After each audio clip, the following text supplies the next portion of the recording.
This is Formula One Fans of America, Season 2, Episode 25, and we're wrapping it up. Um, Pretty exciting season. Came down to a 2 point drivers' championship finished, and just a huge constructors gap finish. Um, a little surprised. I was a little surprised Lando was able to pull it out. I mean, all he really needed to do was finish in the top three, and he did it. So that was good. He didn't really blow it off the start. I think Max just made that really brilliant start and blocked him from getting through in the first turn. Yeah. And then he lost his place to Oscar off of a really brilliant pass.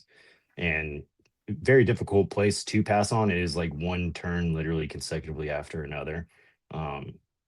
Minus like two pretty decent straights, but oof. Go ahead and get into we were right, we were wrong. Meg had the best of the predictions. She called Lando, Max, and Oscar. I only called Max P1, and then Jay had Max P1. Yeah, and then it's pretty much a great weekend for McLaren. Very good weekend for McLaren. And the funniest thing for me was the Zach Brown over the radio at the end of it, coming over Oscar's radio and just being completely and absolutely tone deaf as a human being. I understand that he's trying to celebrate, but you're literally celebrating his loss to him. Yeah, but remember, and I have to reference this because it was a highlight of one of the DTS seasons, I think 2 seasons ago. Or it might have been, I think it was 2 seasons ago. Yeah. Zach Brown was sat down in his office with whoever his boss is and was told that if they didn't start winning, there would be some changes. It was basically, and the way they shot it, it was basically like a oh moment. Like, okay, you just been told that if you don't win next year, we're going to fire your ass. I never forgot it because I remember how that look on his face, and he was way bigger then too. You know, it's very memorable, right? And all of a sudden he started stressing and losing weight and they started winning, you know, so you saw it, right? And so, yeah, he was tone deaf, but he was tone deaf because he knew he was going to keep his job. Well, yeah, so like it's his own personal jubilation outweighing that you're like, it's like the dude that's on the third place of the podium in the meme that's spraying champagne, and it's like, come on, man. Like, absolutely, might as well just be spraying champagne in Oscar's face. Like, yes. That's my take on it, you know? Right. Because I remember that. I remember the oh shit look on his face when he was told that. It was like, oh boy, this is ugly. I mean, to his credit, he did what he needed to do and turned it around. Jay, what is your take on that? So personally, I think Zach Brown's a tool to begin with, and that's my biggest problem with McLaren in general. I do too. I don't know what it is about Americans in F1 and not being able to be okay. I mean, Gene Haas, Zach Brown, Logan Sargent, like it doesn't work out well. And I'm kind of the firm opinion that maybe we need to stop sending people to F1 because we suck at it so bad, apparently. But no, the dude's an idiot. The fact that Oscar hasn't already signed out of that contract is beyond me. I can't believe Weber's allowing him to stay. That's really a big shock. Realistically, if they try that papaya rules bullshit again next year, if they have the car, that's going to be the major thing, which I think too much may have went into the development of this car without thoughts towards 2026. And I think Lando hit it spot on. He's like, I'm not going to get another chance to wear number 1, I don't think. Or I might not get another chance. Sorry. He sure as hell made that very clear, didn't he? Uh-huh. So, but at the same time, you have to look at it as where are those two going to go if McLaren does collapse? There's nowhere on the grid for them right now. It's true. I mean, I think we might see another silly season after 26. Yeah, because I mean, you got to realize, and I think everybody knows this, Max is the current wild card. everybody is going to hold a seat and hold most of their drivers to a 1+ Absolutely. in Absolutely. hopes that Max will be pick of the like, litter. okay. He gets pick of the litter. He's going to see who's got the best Mhm. car, and that's where he's going. If Yeah. he even stays in the sport, he's already said numerous times he doesn't really want to stay past 28. He's not chasing Schumacher's record. I mean, if he wanted to, he would have backed up that pack.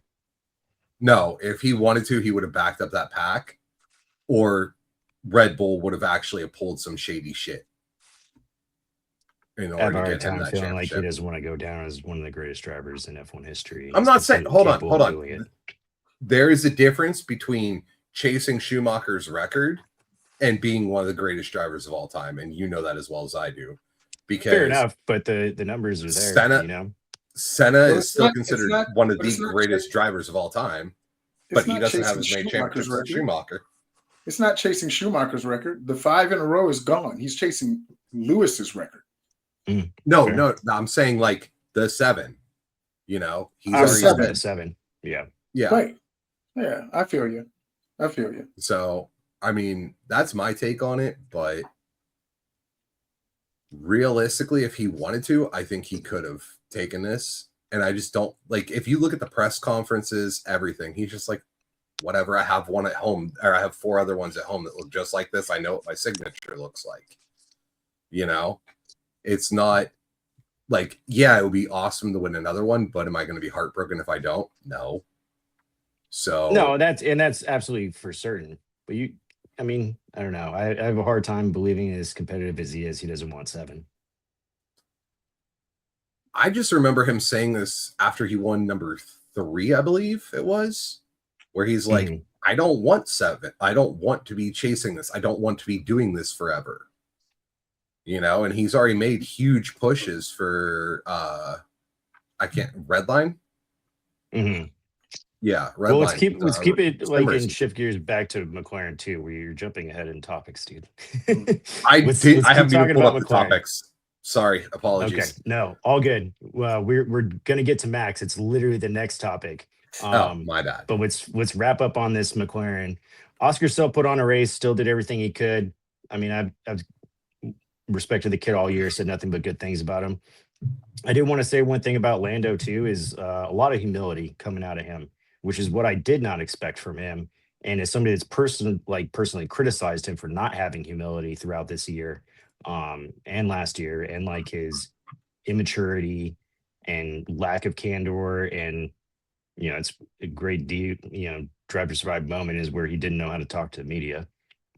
He's learning and he's coming around, and he handled that well with a lot of the things that he said when it came to like the comparisons to Lewis and all those things. So good stroke of humility and like maturity coming out of him. Like that's champion behavior. So I got to give him credit and eat my own words here. But yeah, Oscar put on a great freaking race. Did literally everything he could. Oscar was awesome all year. Actually, he was phenomenal. No. I'm not giving you that one. Okay. He fell off hard. Like, I'm pretty sure they were starting to call him Humpty Dumpty in about 2 minutes if he didn't do something.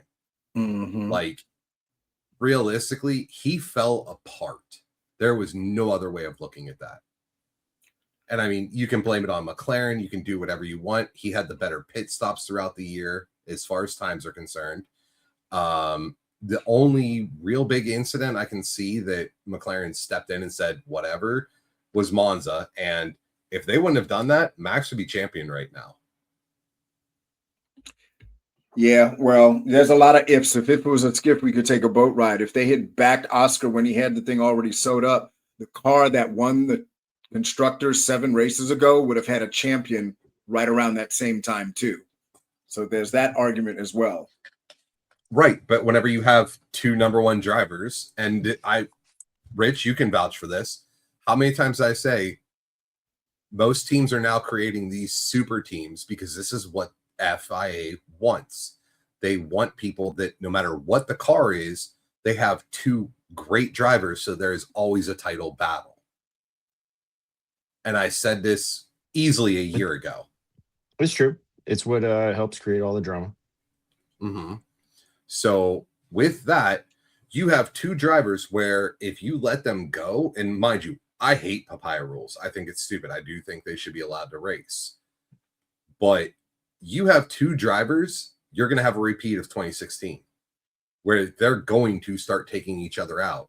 And then you're going to end up losing the title because you have Max, who's obviously capable of covering 104 points to get past Oscar and only lose the championship by 2 points.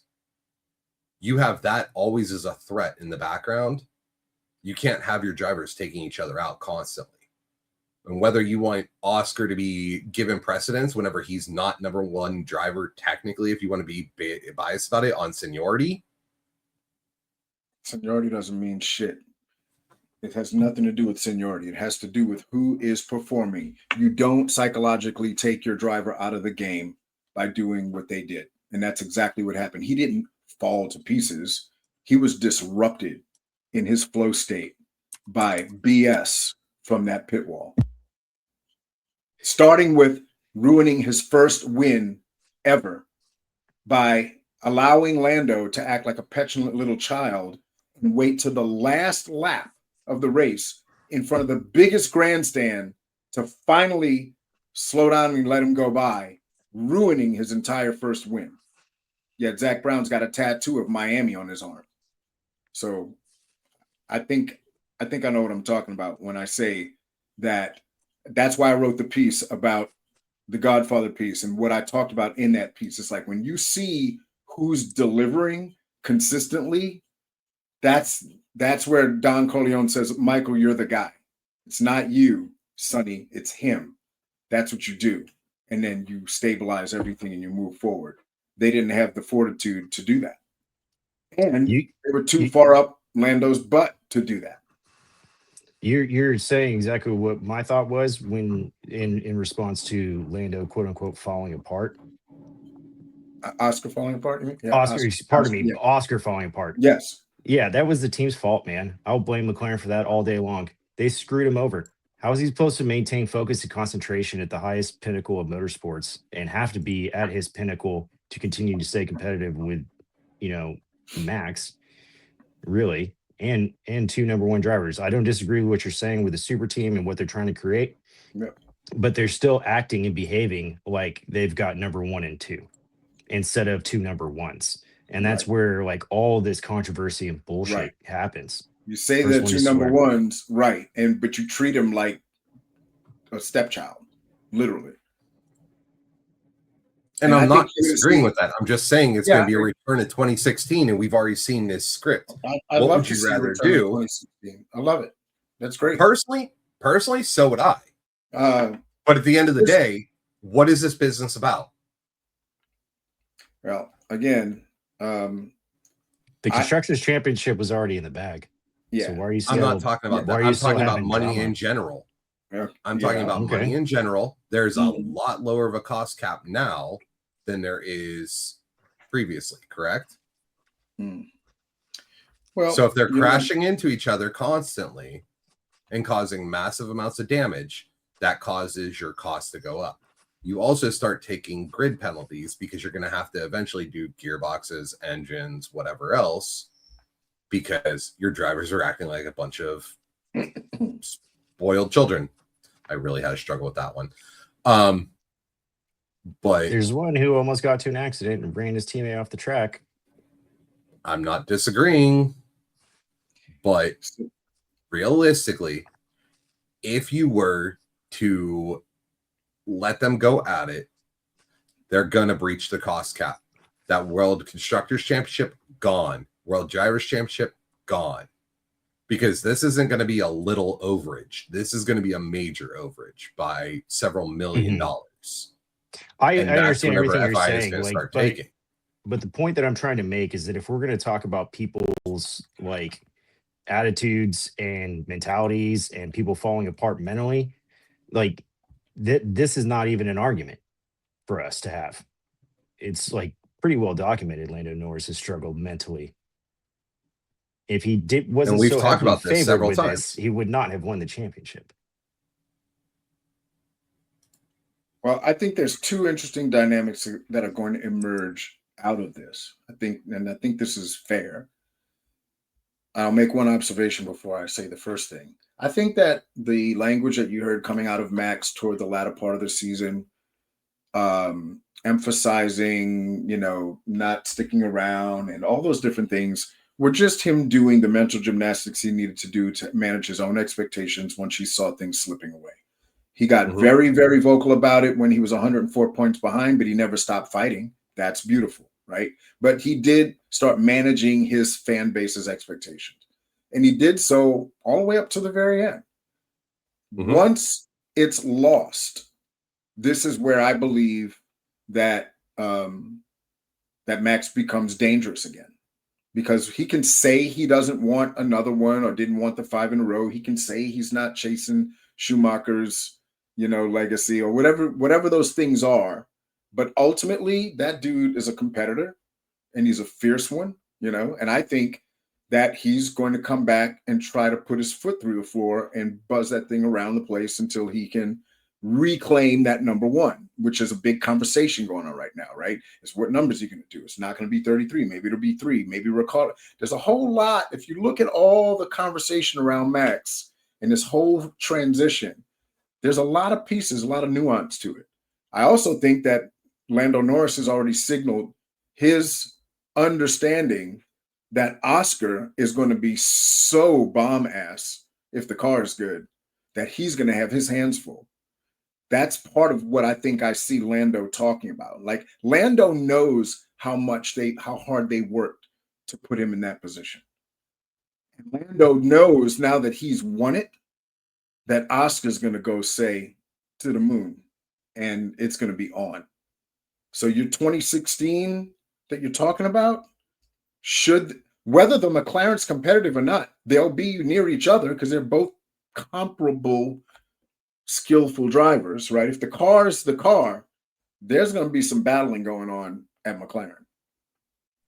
Clarify the definitely. 2016 point in reference that we're making to, just in case there's any newer recent fans. What are you talking about when you say The War of the 2016? Rosies.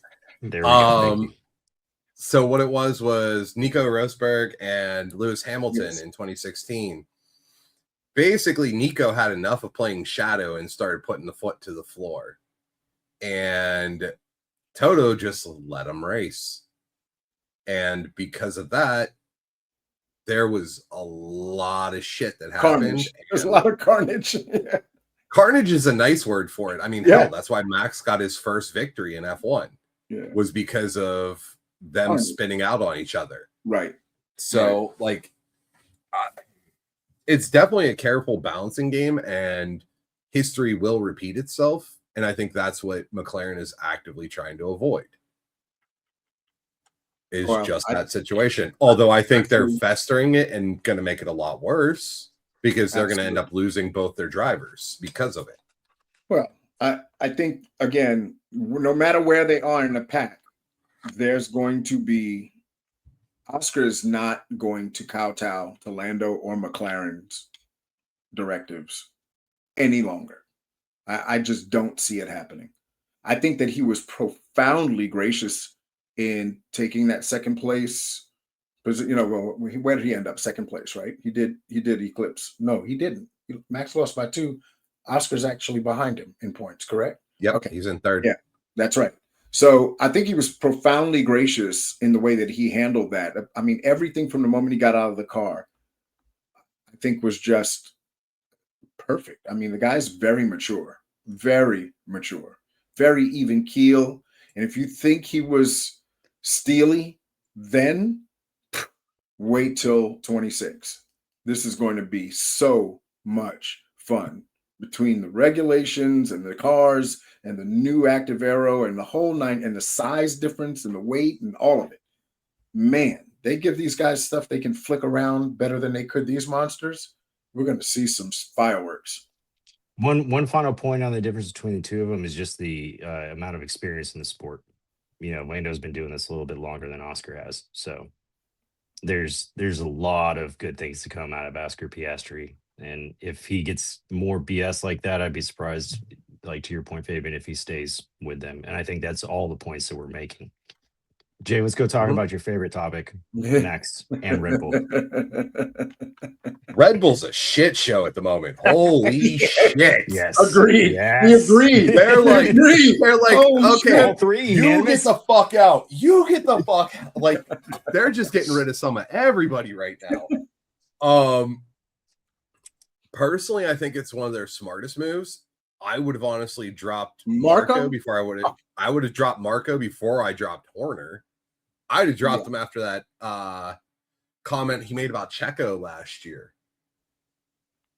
Like, that would have been like, okay, bye. We're done with you. Like, just get out. What do you think about him ruining a driver's signing confidence, junior? like we were just talking about? Like, good God. What do you think about him signing junior drivers without even conferring with anybody, just signing multi-million-dollar contracts? That you didn't have to go pay for it. Like, this wasn't like a travel claim. It was like 10 grand or something, or like a business dinner they got out of control. Yeah, you signed an actual contract and driver when you're not supposed to do that. And didn't they have to end up paying out like a couple $100 grand? There was actually millions of dollars in canceled contract things that occurred behind the scenes that are starting to emerge. I haven't gotten all the facts together yet, but I'm doing something on that. It's coming.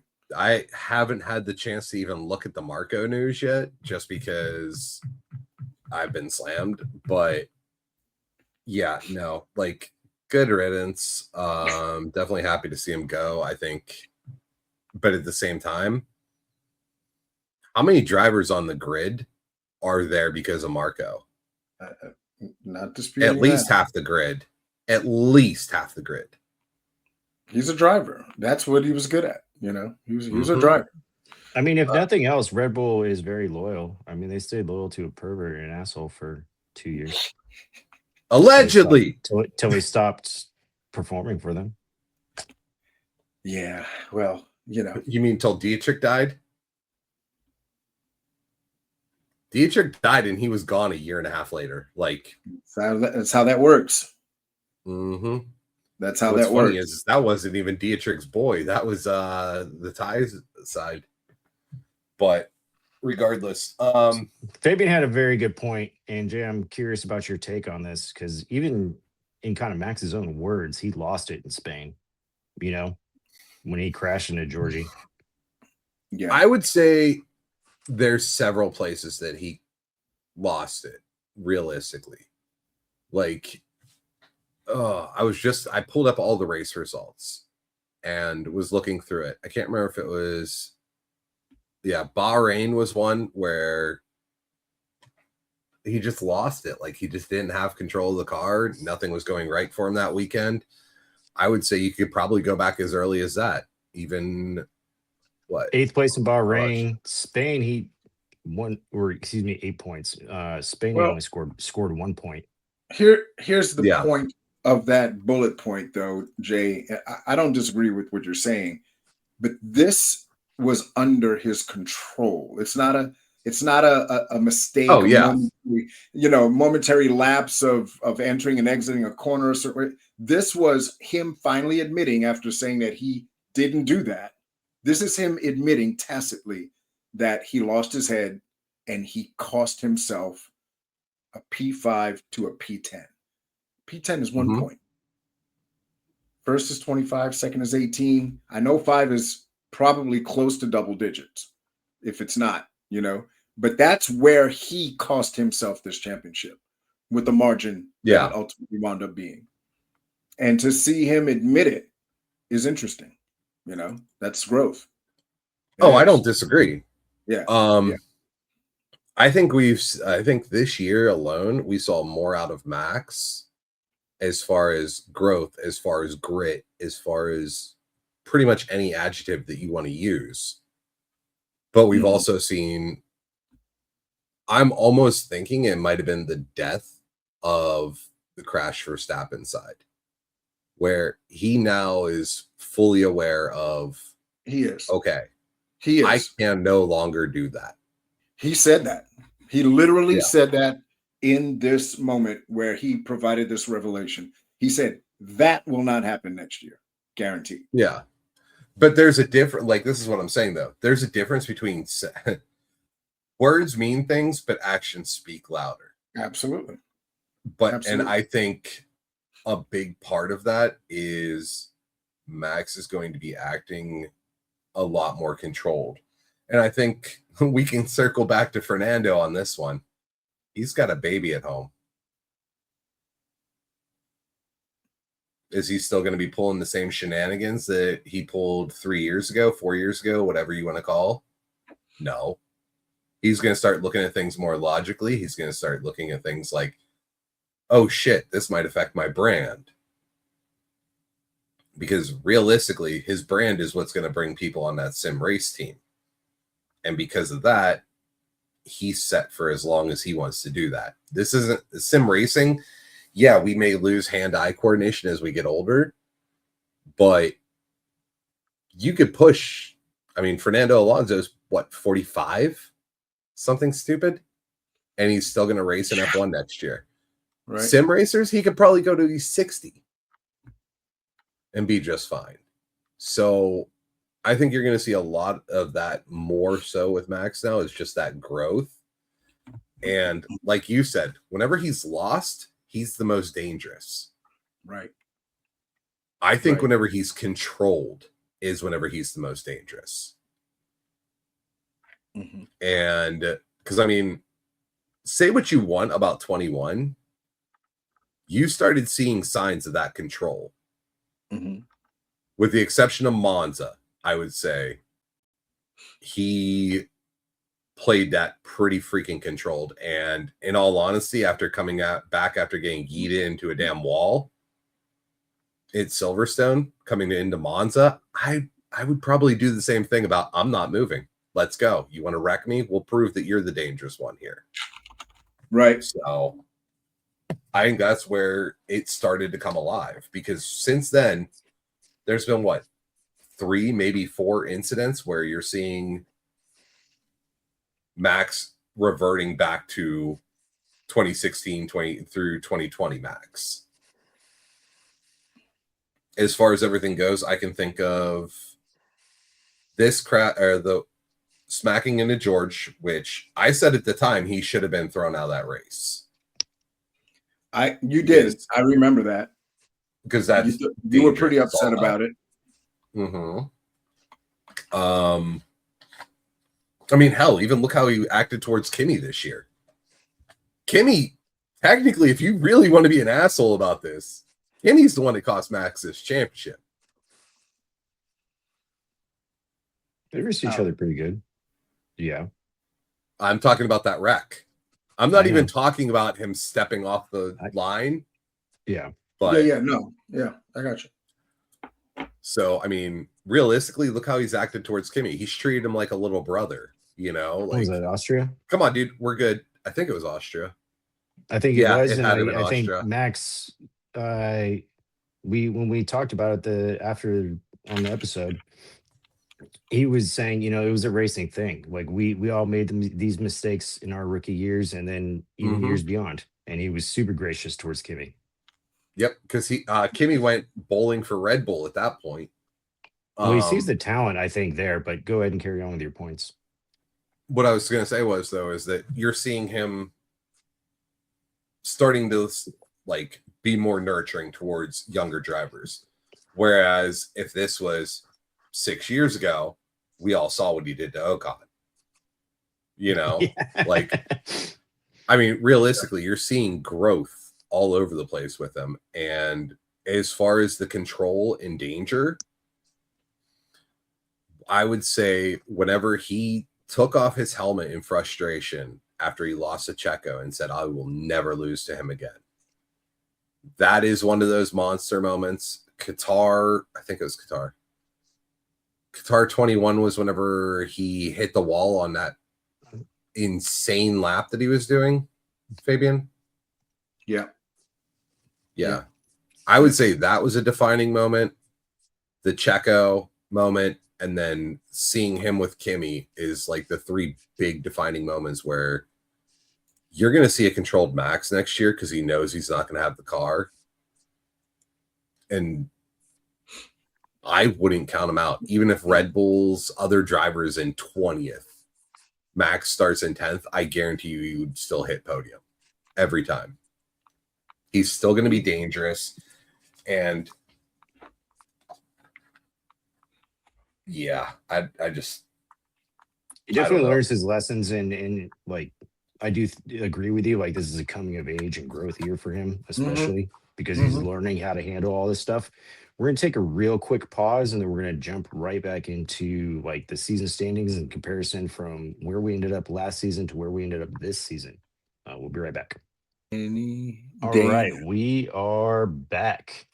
We're going to go ahead and compare 2024 and 2025 end of season results.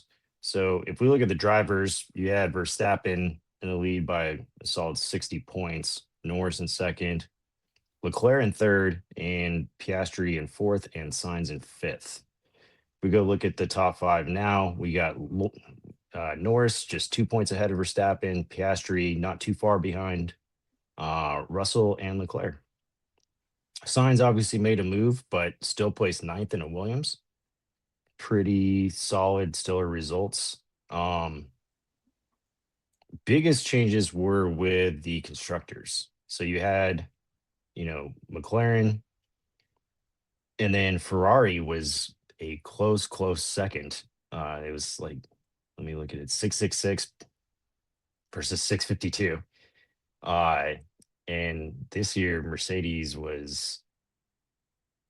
Ferrari was fourth with 398. Like pretty significant drop off. You have to look at the car and the team performance. Where's Leclerc line up to where he was last year? Sorry, I didn't hear that. Leclerc was third last year with 356. And this year he finished fifth with 242. So if you stay with a constant, right? Like I don't fault him. He only had 2 DNFs all year. Right, that's why I'm trying struggles with the car. It was just struggles with the car. In fact, he had 2 DNFs last year too. So there you go. And scored 110 yes and points no, less. because you had Piastri come up in there and taking points off Leclerc. Right. So I mean, you have to from the car account for that. And Russell drove the damn wheels off that Mercedes. Like he did kind of call it that he was going to be more focused than he's ever been. I know you do, but I mean, Russell was double digits all but, let me count them, 1, 2, 3, 4 races all year. Otherwise, he was double digits in scoring points every race. That's what I'm saying. Like Russell really stepped it up this year. Explain results. And Hamilton pretty comfortably behind Leclerc by almost 100 points. He's behind him by like 90 points. Can you do me a quick favor? Mm-hmm. Can you compare Lewis's numbers from the past 4 years? Not all at once. I'll take the first 2, you take the second. How about that? I'll take 22, 23. Yeah. We're going to go ahead and take a quick little research pause, and we'll be right back with you. All right, so we're curious about the last 4 years of Lewis Hamilton's numbers. This year, Hamilton had 156. Last year, he had 223. Jay, what did he have in 2023? 234, and in 2022, 240. Sorry, falling off. What was your big point here? You did this for a reason. Didn't I say he was ruining his own legacy? He's not ruining anything. Hold up. Hold on. We're going to go here real quick. Ruining. Can anybody tell me the longest term? Would you prefer destroying? He was still in 6th place, tarnishing in a brand new team with a new car that he'd never been But yet we just proved still for the 6th past place. 4 years he's been going downhill. True, but things were going downhill with Mercedes and his relationship with that team as well. Were they not? Really? Where's George Russell? Where was George Russell sitting? You have the 22 and 23 numbers. I do. Russell's at I didn't look up 245, He's and fifth. this year he was 319. George Russell was at 275 in Mhm. 2022. Mhm. I mean, they made a In- brilliant move, and they hired a good driver who needed time to mature, but they gave him Yeah. that time. It was a smart move. He paid But- off. He did his job. I'm just like, what's your ultimate point? Lewis is destroying his legacy. I don't see it that way, man. Sorry, I think he I still will is take it gonna back use- on the destroying, but Okay. tarnishing, absolutely. No, Tarnishing, because I can see- all right, I'll let here's that be where taken. here's where I'm going to show you how flawed your perspective is. Okay. He is the highest points earner. Okay, even when you take the metrics, look at Racing Statistics Facebook page. They built the ultimate comparative calculator, right? Where they literally factor in all the races and the points and the whole deal. And you can watch it go from a timeline from day one all the way to present. He's the highest points earner in history. Whether he's winning championships or races or not, he's still padding that points total the entire time. Okay. He outperformed Carlos Sainz, who everyone was comparing him to and saying, oh, they should have kept Sainz. I tell people all the time, Sainz wins races. Yes, he does. But Lewis Hamilton wins races and championships. It took Carlos 150 Grand Prix to win his first race. Lewis was already a two-time world champion by then. They're not the same. So Let me know who he raced for. every time he earns points, the big prize in F1 is being a point scorer, first and foremost, right? The grand prize is the championship, okay? And that middle tier prize is getting that first P1 finish. Well, podium. Then the next thing is the P1 finish, okay? Charles Leclerc didn't have a P1 finish this year. The only victory that Ferrari had this year was Lewis's pole to P1 in China, and it was the first sprint race they'd ever won. And Carlos was in the car the year prior when it was a better car, and they didn't win the sprint race. So there's no legacy tarnishing going on. The dude is still piling on numbers. Fernando Alonso may be the one tarnishing his legacy, perhaps, if that's such a thing. Because while everybody talks about Lewis all the time when it comes to decline and all these different things, which are debatable, then what about Fernando? Why doesn't he come into this conversation? Last I checked, I don't really compare Fernando to anyone at all. Ninth and 10th. Well, Fernando compares himself to a lot of ones. You know what I'm saying? Fernando. I'm not Fernando here. I just wanted to throw that out there. I just, from a perspective standpoint. All I'm saying is, yeah, go ahead. Do me a favor. Go ahead, do it. Go ahead. Tell me, when was the last time a Ferrari driver went an entire season without a podium? I don't know. I don't know. Never. I didn't look it up. Never. Okay. It has not happened in the entirety. Okay. Of it. When was the last time that Charles Leclerc went a season without a podium? Without a P1? They both did it this year. Without a P1. Never. It was the car. The car is shit. Period. I'm not debating, and I even said this from the beginning whenever they said, oh, we've taken apart 99% of the car and rebuilt it. I'm like, you're idiots. Stupid. That was dumb. It was a P2 finishing, almost P1, when constructors P1 finishing car. That was dumb. It was dumb. They also changed the pull rod, push rod, suspension thing. They did all kinds of stuff to that car, and they ruined it. I'm not disagreeing with you. Well, however, Leclerc still was able to pull that shit box around. And he didn't. And Hamilton pulled it around a lot of times from P17 and P20 and P18 because of quality things, but he pulled it up to P6, P7, P8. If you look at how many overtakes he's done in that freaking car, I bet you he did more overtakes this season in that car than Max did in the Red Bull. I bet you he did. Again, he also was testing. Hold on. How many pole positions does Lewis have? 105.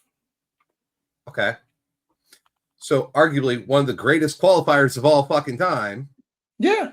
Arguably, yes. Can't drag a shit box around to even get up to P10. That just proves that it's got to be a combination of car and driver, doesn't it? Or it might just be he's getting old and should Hey, probably I really will consider getting into allow retiring. you. I will allow you to do that without mentioning Fernando Alonso. I just want to point that out. I've said Nando needs to retire. How many times? I said he needs to retire to give younger drivers a chance. We had a huge argument on this one because I said him, Lewis, Nico, and K-Mag all need to retire and let younger drivers get a chance. You bite your tongue about Hulkenberg. Hey, Hulkenberg's a rookie now. He just got his first podium. Let's leave him alone for a little bit. But at the time, whenever I said this, he did not have the podium. All right, let's go ahead and shift gears here. We're going to go to conspiracy corner because I still feel like this was rigged for drama and dramatic effect. And I still feel like there's FIA chicanery at play. Nothing really changed my mind. I think Zach Brown's in like cahoots with the Saudis. Well, doesn't McLaren Okay. have ownership aren't they owned by? No. No. That is Aston. They're owned Aston's owned by Saudi. The Qataris, I thought. I thought it was Saudi. The Qatari. Somebody's sovereign wealth fund is heavily invested in McLaren, and I thought it was the Qataris. I could be wrong there. I thought Aramco is Saudi. It is, and Saudi Arabia like heavily invested into Aston Martin. Can I raise my hand? And the FIA president is Saudi. Abu Dhabi based CYVN Holdings and Bahrain's sovereign wealth fund. Bahrain, my bad. Have acquired full ownership of McLaren Racing. Yeah, I should know the difference. I think I'm getting confused because I've been to both countries. But so when you say what you're saying, I'm agreeing getting with old you. and getting confused. Nah. No, well, yeah. So they. I mean, you're right. You're right. Dubious, isn't it? I am actually going to go against the conspiracy on this one for once in my time here.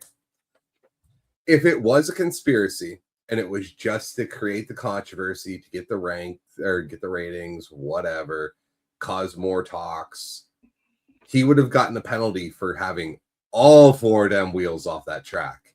That there was like this much gap on his wheels and the white. Like he was off the track.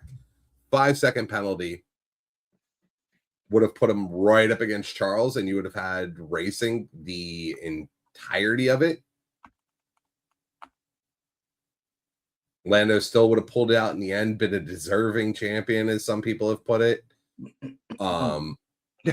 Hey, hold on. Don't give me that look. I said Lando deserved this shit because of the way he's turned his shit around. So, oh my God.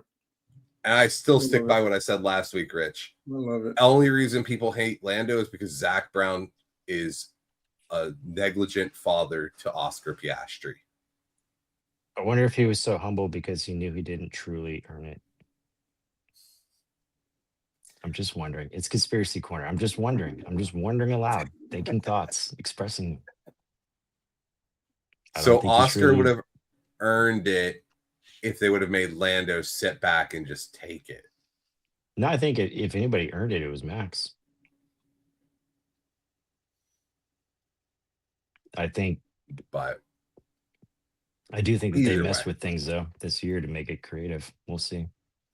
I still say if they would have given Lando that penalty, like, and had him backed up into Charles, I think it would have been a lot more entertaining, and I think that would be something the FIA would do.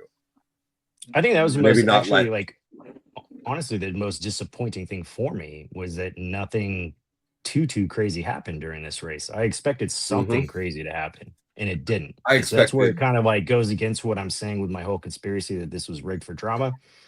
Although we did just end up with a 2-point gap in a driver's championship. it just nothing crazy happened in the race. I really thought something would. Because I mean, the next closest gap was what, 21, and it was like 8 points, something like that, 9 points. Yep. So wasn't what I completely expected. No, Oscar Yeah, finished 8 11 points. points behind Max. No, I was saying between Max and Lewis, that was the closest that there was a championship for a while. Oh, I got you. Is I what I got you. was- Yeah. Yeah. Because I Alright, mean, well, Nico and Lewis was 5 points difference. mhm. I mean, that 2-point gap is pretty close. You can't get much more dramatic than that. And having Oh it come no, down to the last race of the season. Oh yeah, no, there's no way. The only other way would have been tying coming into Abu Dhabi. Yeah. Yeah. Never mind, you missed the joke on that one, Rich. I saw it. I remember that year fondly.